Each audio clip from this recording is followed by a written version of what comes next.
Oh, there's something in my chest that I can't hide. When feelings get involved, I'm terrified. 'Cause I've been here before and said goodbye. Oh,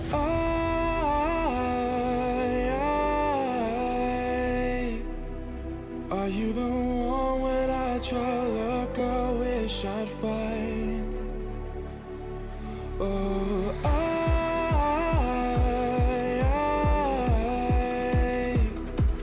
how can I love when I've been hurt 100 times?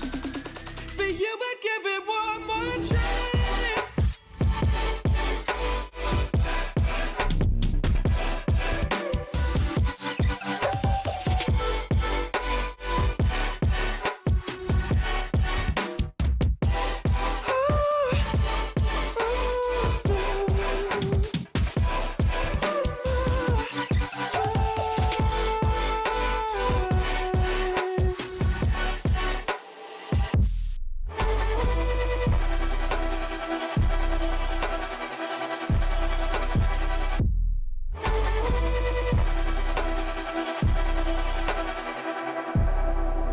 Turn away and wrestle with my doubts. Oh, I leave them all behind, but don't know how. Bury my head deep within the crowd, but I'm reaching for your hand to pull me out. Oh,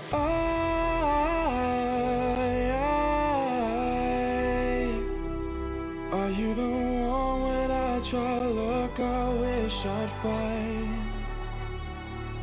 Oh,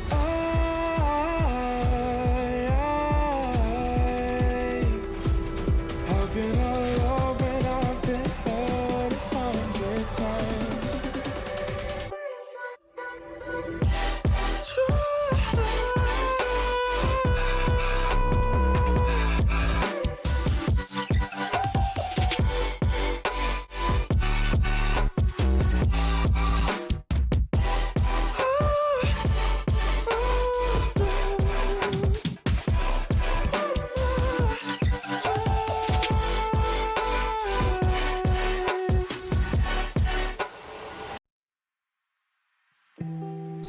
Okay. Good evening, everybody. Let me fix my captions. Where are my captions? Try that again. Okay, is that better? Yeah, there we go. All right. Good evening, everybody. It is time for some more Revan. I've missed a couple of readings, and I didn't even realize until today I've only read one chapter, the prologue and one chapter. So yeah, we'll jump into that. And I looked ahead; the chapters are fairly short, so I'll read 2 chapters tonight. And yeah, so let's get into that. If my file will come up, there we go. Okay, so we are on. So, if you remember, since it's been a while, our Scourge had a bit of a fight outside of this palace compound, and at the very end, the head of the guard, the captain of the guard, whatever, came out and said, "Darth Nearest will see you now," and so they head in, and that was where the chapter ended. So that takes us to chapter 2. As Murtagh led the way through the halls of the stronghold, Lord Scourge did his best to ignore the pain radiating from his wounded shoulder. Instead, he focused on his surroundings, hoping to learn more of Lord Nearest before they came face to face.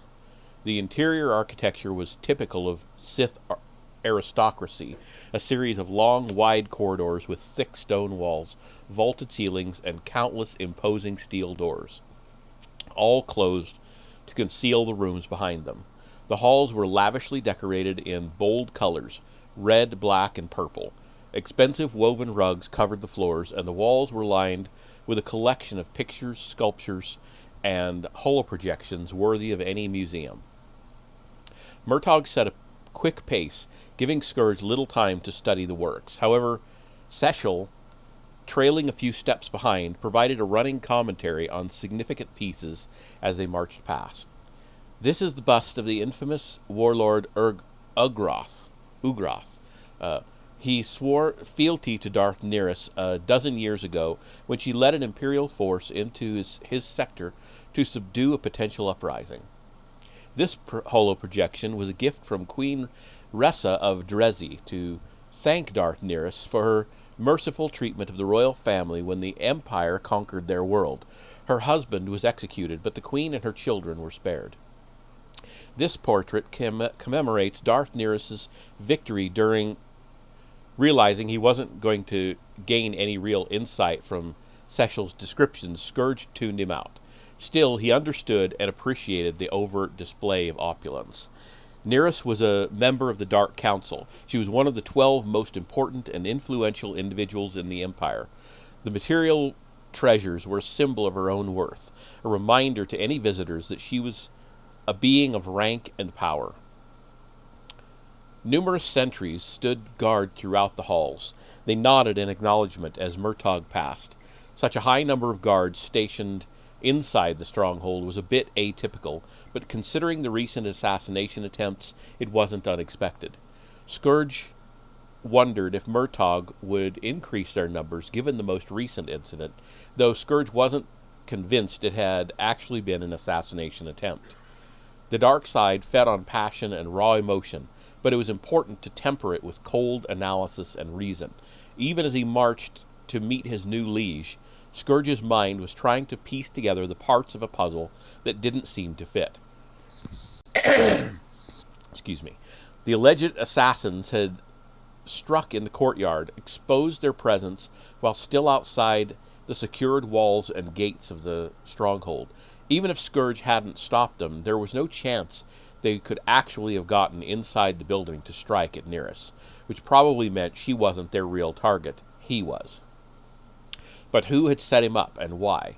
Murtagh seemed a likely candidate. Though only a human, he had risen to a prominent rank in Nihilus' service, a position almost on par with Scourge's own newly appointed status. The first lesson Scourge had learned during his time at the Academy was that your peers could be your most dangerous rivals. Force users are not. And Murtagh had every reason to feel threatened. He had failed to find those behind the assassination attempts on his liege. Scourge's arrival was a direct challenge to his competence as security chief. What better way to eliminate a potential rival than to expose his incompetence by killing him in a staged assassination attempt? That could explain why Murtagh refused to let Scourge in when they'd first arrived, and why Murtagh's soldiers had killed the female mercenary just when she'd been on the verge of surrendering. However, Murtagh wasn't Scourge's only suspect. Cecil had similar self-preserving motives. If Scourge succeeded in his mission, he would likely be rewarded with a permanent position that would surely rank above the servile Sith advisor in Darth Nihilus' hierarchy. Cecil had managed to find himself a niche in Sith society by clinging to his role as an advisor to Nihilus.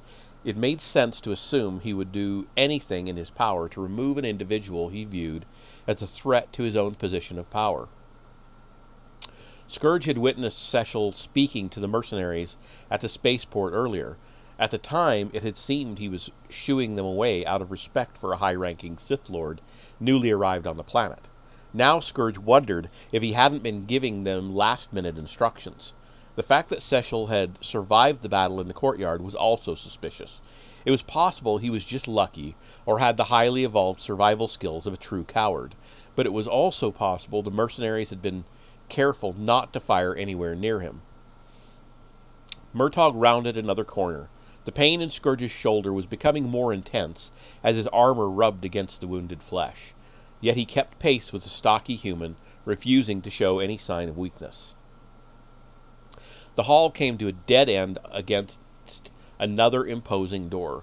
This one, closed like all the others, was flanked by Sith apprentices.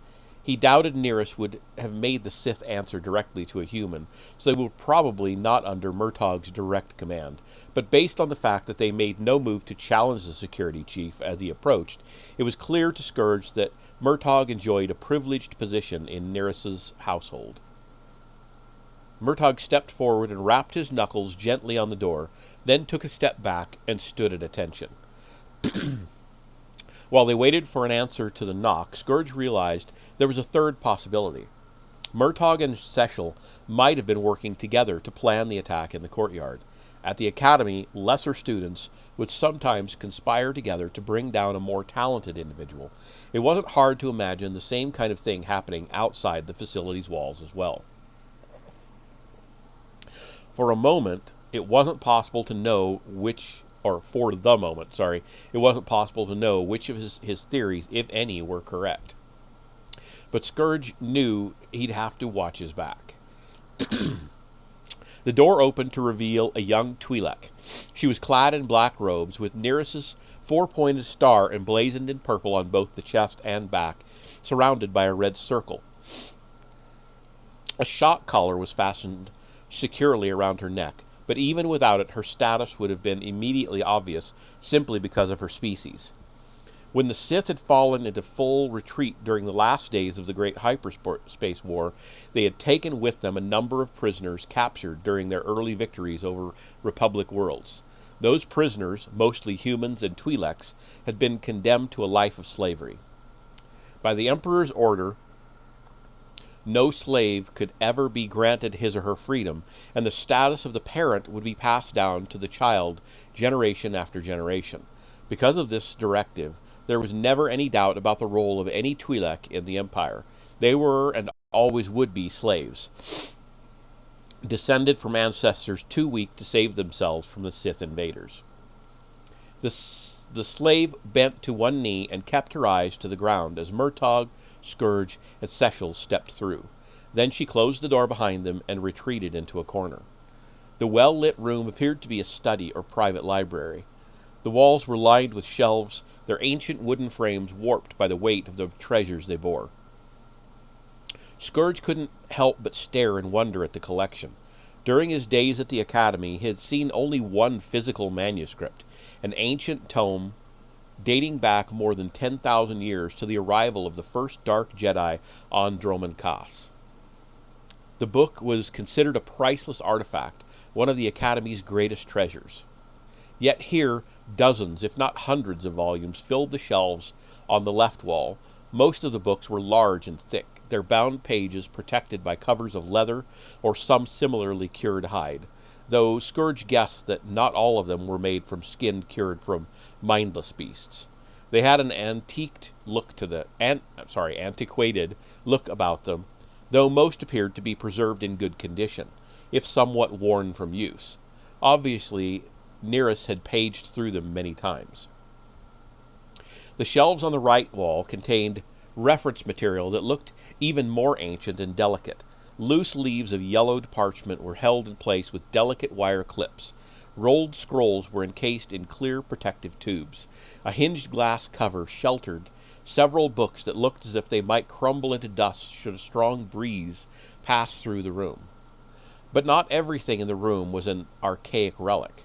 On the rear wall was a large bank of holodisks and data cards, and in the center of the room was a computer workstation where a figure, Scourge could only assume to be Darth Nearest, sat hunched, staring at the display monitor. The hood of her loose-fitting cowl, red, accented with purple and black, was pulled up over her head, and the long, loose sleeves even covered her hands and fingers as she worked at the terminal. Neither Murtaugh nor Sechel made any sound to announce their presence, so Scourge took his cue from them and stood silently while Nearest focused intently on the computer's display. Her cloaked form blocked any view of the screen, so it was impossible for him to see what she was studying. However, he thought he could hazard a guess. Darth Nihilus was well known for her proficiency in the ancient arts of Sith sorcery. During his time at the Academy, Scourge had discovered that there were many ways to draw upon the power of the Force. His natural talents had led him down the path of the warrior, learning to challenge his emotions into strength and raw outbursts of lethal energy. But other students had trained with the Inquisitors, studying a very different curriculum. Millennia earlier, those who followed the dark side had learned to harness and shape the Force through complex rituals that could control the mind of an enemy and sometimes even warp reality itself. Much of this arcane knowledge had been lost, but those who managed to unlock even a few of the secrets of the past were often rewarded with a more subtle, though just as potent, form of power. It was rumored that the perpetual storms of Dromund Kaas were the result of the Emperor performing one of these rituals. Scourge didn't know if that was true, but he knew that Nihilus had gained her place in the Dark Council through her knowledge and understanding of things he could never hope to fully grasp. After several minutes, Nihilus pushed herself away from the desk, rose from her chair, and turned to face him, pulling back the hood of her cloak as she did so. Scourge was taken aback by her appearance, though he did his best to hide his reaction. Like him, she was a pure-blooded Sith, but her face was creased with deep wrinkles, and the tendrils dangling from her cheeks and chin were withered. Her skin was pale, more pink than red, and mottled with dark brown age spots. He didn't know how old Darth Nihilus was, though he knew she had served on the Dark Council for nearly 2 decades. Only 2 other members had longer tenures. Despite this, he had been expecting someone more akin to the fiercely beautiful woman depicted in the statues of the courtyard. Instead, he was confronted with a shriveled hag. Unbidden, the words of one of the instructors at the Academy leapt to the forefront of his mind. The Force can be bent to your will, but often there is a cost. The most powerful rituals of the dark side exact a toll few are willing to pay. Perhaps Nihilus was not really as old as she appeared. A lifetime spent delving into the ancient secrets of Sith sorcery had given her one of the highest positions in the Empire. Maybe it had also drained her of her youth and vitality. "Not what you expected?" Nihilus said, as if reading his mind, a sly smile on her cracked and flaking lips. In contrast with her decrepit features, her voice was strong and vibrant, and she stood tall and straight. A dark gleam in her eye further belied her venerability, leading Scourge to surmise that her appearance was intentional. There were a number of ways to stay young and beautiful. Nihilus could easily have afforded them had she wished to. Instead, she'd chosen to let herself age prematurely. Either she didn't care about the superficiality of physical attractiveness, or she chose to flaunt the ravishing effects of the dark side as a symbol of all she had learned and accomplished. "Forgive me, my lord," he said with a slight bow, employing the gender-neutral honorific used to address Sith lords of either sex. "There was an incident on my arrival that has left me a little off balance." "I'm well aware of what transpired in the courtyard," Nihilus said, tilting her wizened head in the direction of the monitor. A still image of Scourge in the first few seconds after the battle was frozen on the screen, captured by one of the Stronghold's security cameras. "You dealt with the assassins quite efficiently." Scourge hesitated a split second before replying. He wanted to speak with Nihilus about his suspicions, but both Murtaugh and Sechel were in the room. Even if they hadn't been, it was dangerous to throw out unfounded accusations, implicating 2 of her highest-ranking followers without proof. They wouldn't have been in their current positions if she didn't have some level of trust in them. "I expect this will not be the last such incident," he said, choosing his words carefully.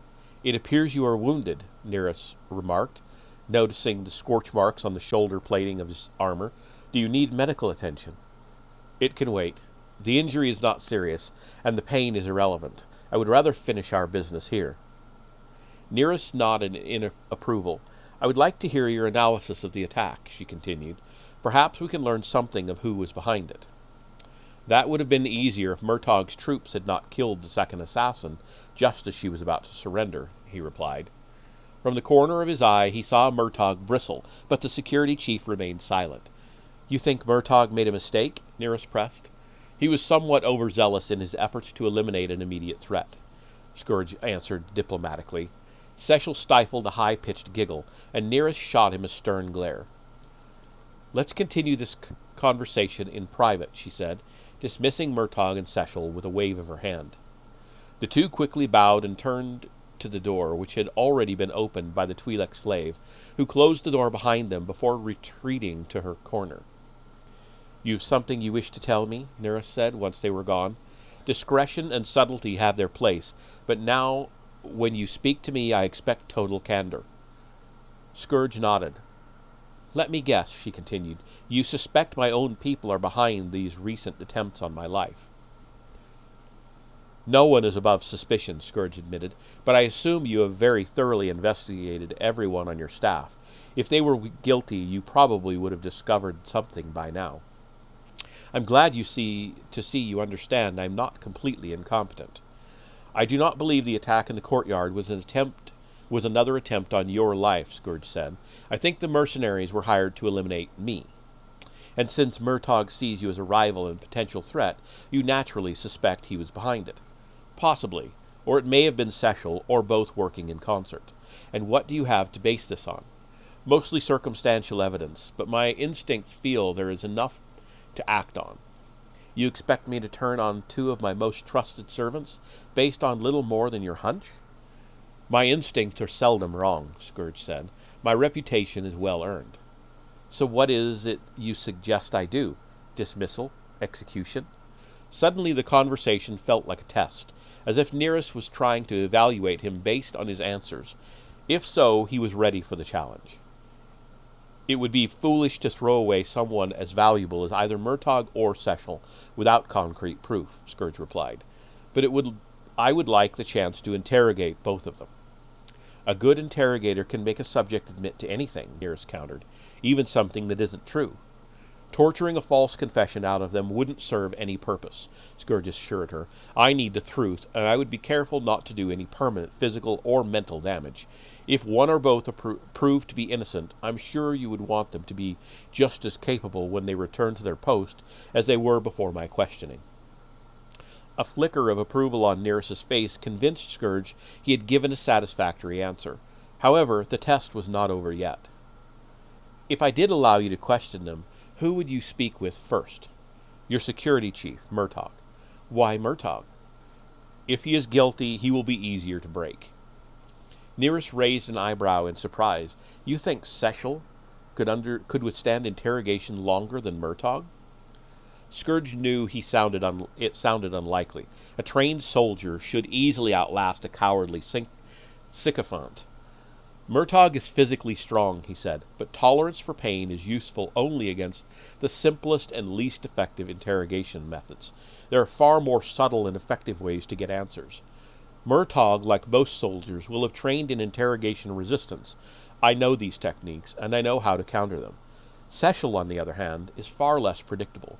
On the surface he seems weak and helpless, but he has risen to a position of rank by using cunning, creativity, and quick thinking. It will take me time to truly understand how his mind works. I will have to learn all his tricks before I can set my trap. His interrogation would be a much more involved and complicated process than Murtagh's." "Very impressive," Nearest remarked. "However, the interrogations won't be necessary." Scourge shook his head, puzzled. "You were right about the mercenaries, but I already know who hired them to try to kill you." "Who?" "Me." "You?" Scourge exclaimed. Her admission had caught him off guard. "After the second assassination attempt, Murtagh and Seshel found a lead. I hired those mercenaries to follow up on it, but before they could, the Emperor decided to interfere, forcing me to bring you in. Your arrival left me with an excess of outside agents, so I told Seshel to instruct the mercenaries to try to take you out of the picture. Consider it a test." "Of course," Scourge muttered, silently cursing himself for being so short-sighted. He had originally assumed Nearest had brought him here because she had heard of his success in his earlier postings. If that had been true, she would have had no need to reassure herself of his potential. But the truth was very different. As she she herself had said his presence here was only because of what she considered to be the Emperor's interference in her affairs. Given that, it was only logical she would want proof of his competence. "If they managed to kill you, then you weren't worthy of serving me," Nereus explained. "If you killed them, then you proved that they were a waste of resources. Either way, I would be left with the most suitable candidate for the job." Scourge wasn't resentful over what Nereus had done. In fact, he admired her for it. His only regret was that he had been blind to her machinations. "I've spent too much time away from Dromund Kaas," he grumbled. "I've forgotten the ways of the Sith." "That time away is what earned you this post," she reminded him. "It wasn't just your success at quashing the rebels and eliminating their leaders. The Emperor chose you because he knew you had been removed from the politics of Dromund Kaas and the Dark Council. You were untainted by any allegiance to a secret master who might be involved in the conspiracy against me. That made you a candidate I couldn't possibly object to." There was almost something insulting in her tone, as if Scourge's lack of political experience was a personal weakness. Perhaps it was. Nereus had held on to her position for the past 20 years. To do so required as much cunning and intelligence as raw power. Next to her, he was little more than a naive child. The realization excited him. Now that he had survived Darth Nereus' unexpected initiation, he would have a chance to learn at the feet of a master manipulator, providing there wasn't another attempt on her life. "You said you found a lead," he said, quickly moving on to the reason he had been sent here in the first place, something you wanted the mercenaries to follow up on. Nereus didn't reply right away. Instead, she seemed to be studying him. "You are familiar with the details of the last attempt on my life?" she asked finally. "One of your serving droids was replaced with a duplicate," Scourge said, recalling the details from the file. "The droid was equipped with a disruptor beam. It was programmed to fire once it had a clear shot at you, but the bolt missed and struck one of your servants instead." "My best chef. I still haven't found a replacement for her," Nereus said, with what seemed like genuine remorse. The droid wiped its memory core immediately after the attempt, but Seshel was able to slice the core and salvage some of the data. "Was he able to identify who programmed the droid?" "No, but he was able to determine where it was manufactured, a privately owned plant on Halion." Scourge recognized the name. Halion was a recently conquered world. It had been brought into the Empire's fold only in the last decade. The difficult transition from private enterprise to an imperial economy was still taking place.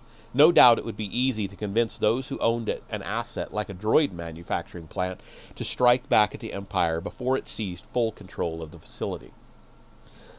"You want me to go check out the plant?" Scourge guessed. "I want Seshel to check out the plant," she clarified. "Once inside, he can slice into their computer network to find out who arranged the purchase. I hired those mercenaries you dispatched to get him past security. That task now falls to you." "When do we leave?" "Not for a few days. I'll send a file to your quarters to get you up to speed, and a med droid to fix your shoulder." Scourge nodded, and Nereus turned away and seated herself back at the computer, dismissing him without a word. For a moment, he simply stood there gathering himself as he processed everything that had happened. Seshel and Murtaugh hadn't been behind the attack at the gates, but that didn't mean they weren't plotting against him. He was still an interloper, still a potential rival for the favor of their mistress.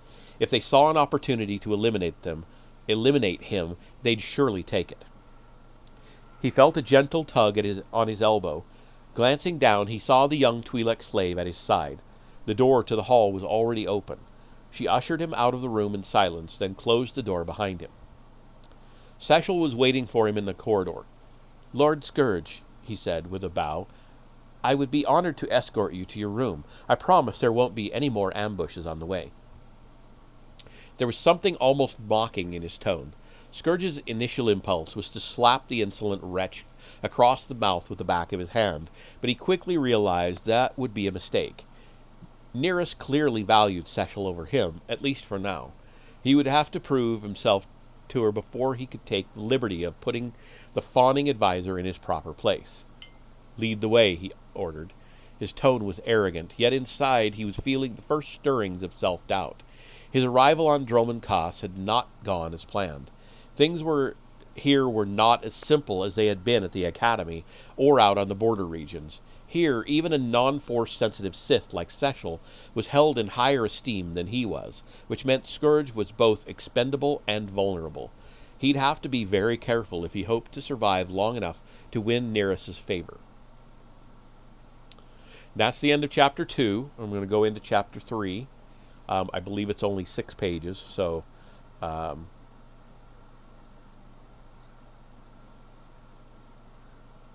actually, no, it's even shorter than that. It's 4 pages. So,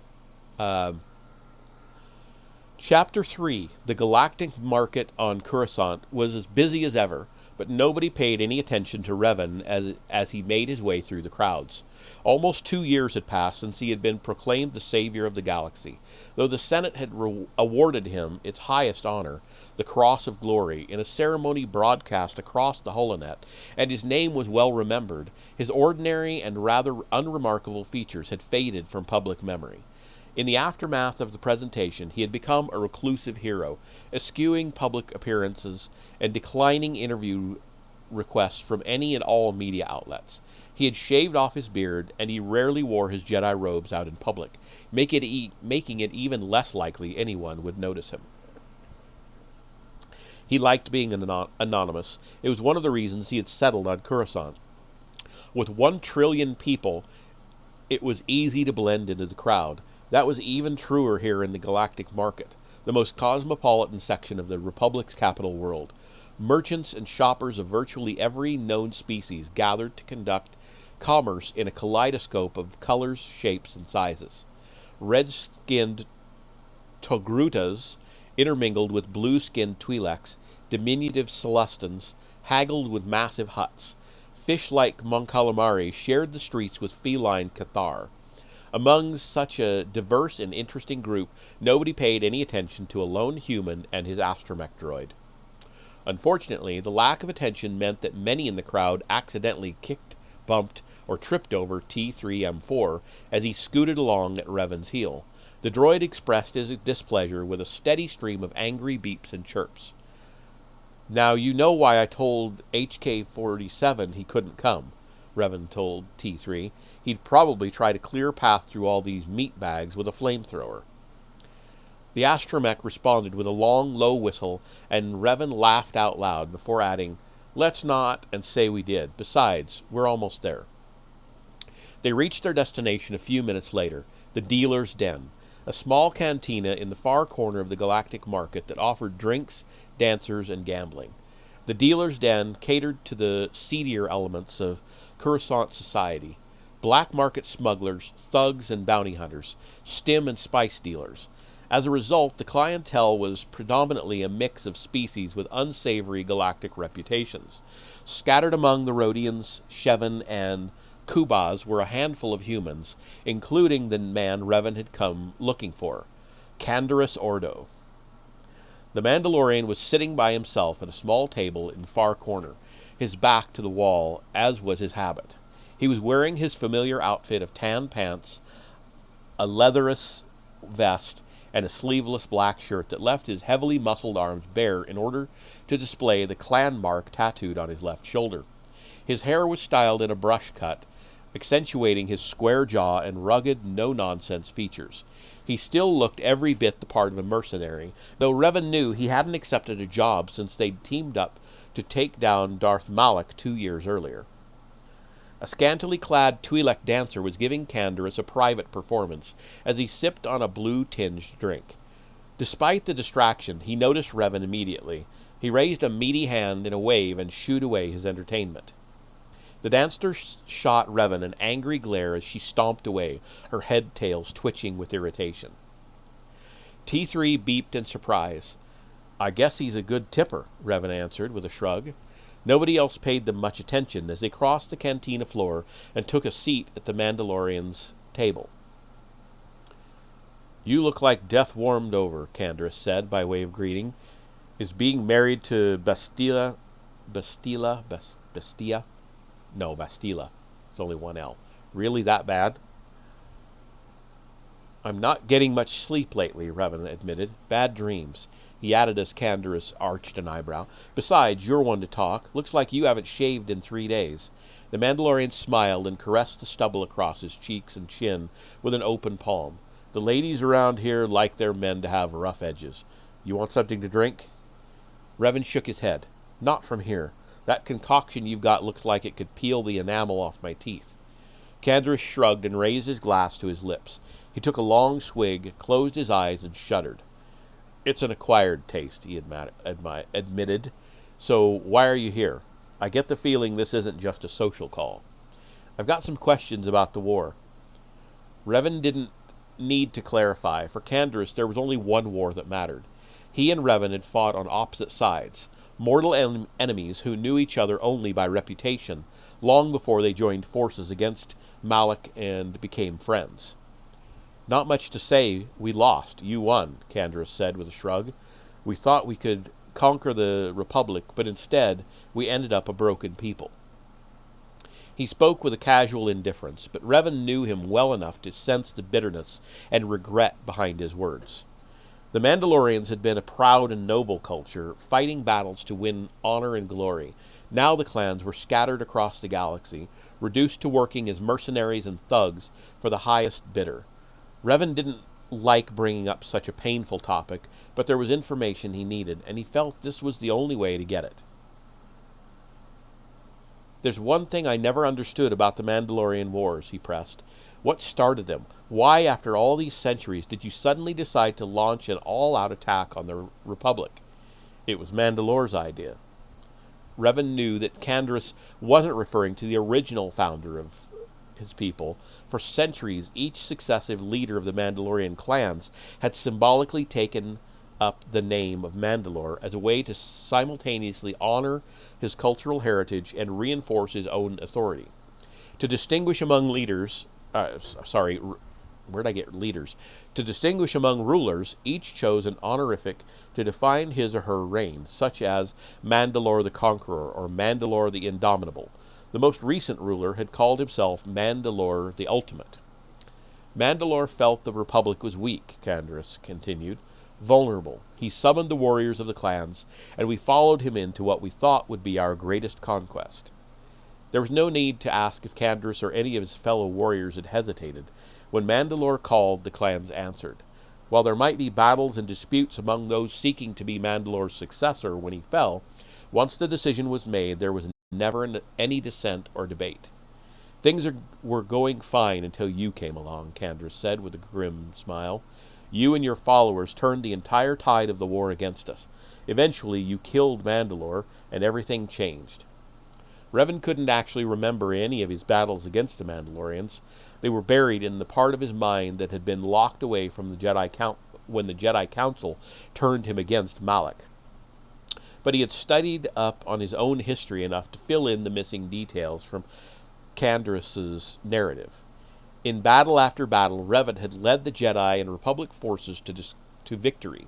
Realizing defeat was inevitable, Mandalore the Ultimate had challenged Revan to single combat, and Revan had accepted.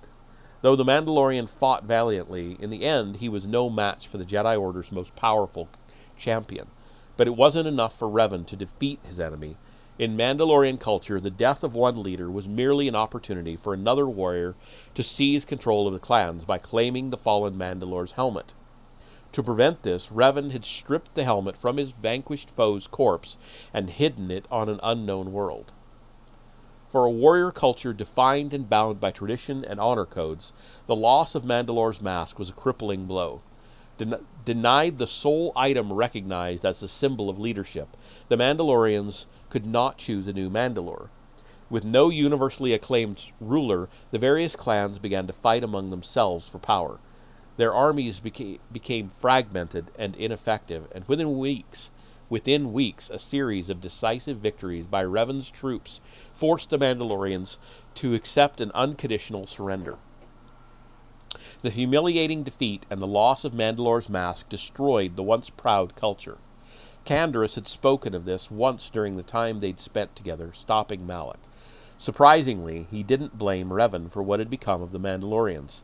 He blamed Mandalore for not being strong enough to win their battle. He blamed the brothers and sisters of his clan for being too weak to pick up the pieces so they could rebuild their society. But mostly, he just didn't talk about it. Revan hated picking at the old wound, but he felt he had no choice. Is there anything else you can tell me? About what happened before Mandalore declared war on the Republic? Anything unusual that might have been a catalyst for the war? Canderous tilted his head to the side and squinted one eye. Does this have anything to do with those bad dreams you mentioned? It might. The Mandalorian nodded. You're getting more of your memories back, aren't you? Only bits and pieces. I keep having visions of a world I don't recognize. The whole planet is covered in electrical storms, day and night. Doesn't sound familiar, Canderous said after a few moments of thought. What do you think it means? I wish I knew, but I've got a bad feeling about it. And you think it's connected to our war against the Republic? Think about it, Revan explained. Mandalore the Ultimate decides to do something none of his predecessors even considered.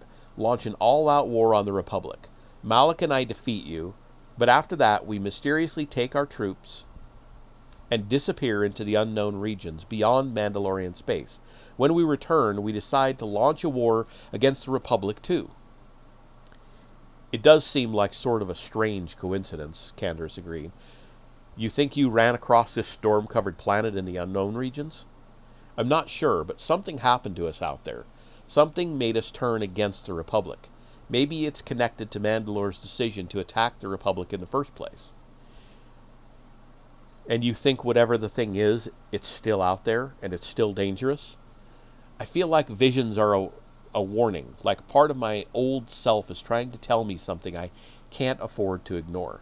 Revan sighed. Sounds a little crazy, doesn't it? Canderous barked out a laugh. After everything we've been through, this just feels like old times. He looked at Revan. So what is it you want me to do? I want to know more about Mandalore the Ultimate, but nobody's going to talk to an outsider like me. I need someone who can talk to the clans and get answers. There was a long silence while Revan waited for Canderous to reply. He noticed that the Mandalorian's fingers were gripping his glass so hard they were turning white. I've spent most of the last 5 years trying to avoid other Mandalorians, he finally muttered.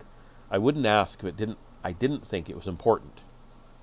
Canderous took a deep breath and downed the rest of his drink, closing his eyes and shuddering just as he had with the previous gulp. You know why I've been hanging around this criffing bar for 2 years, turning down everyone who came to offer me a job? He asked. He didn't bother to wait for a reply. I had a feeling you were going to get mixed up in something interesting, and I wanted to be around for the fun. Guess this is it. I knew I could count on you, Canderous. Let me reach out to some people, the Mandalorian said. See what I can dig up. Can't promise I'll find anything, though. I'm kind of hoping you don't, Revan replied, but neither of one of us is that lucky. And that is the end of that chapter. That takes us to chapter 4, where we'll pick up next time. And I believe all of the chapters are going to be pretty short. So actually, let me look ahead here. Or not. The file seems to have frozen up. Okay, there we go. 2, 3, 6.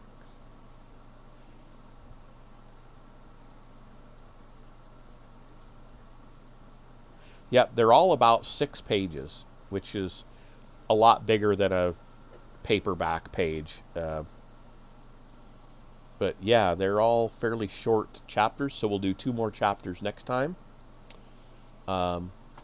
And yeah, that'll be it. I'm going to go ahead and call this session and come back in a little bit and play some Mass Effect 3 and see if I can keep from being stupid and rage quitting it again. So, see you in a little bit.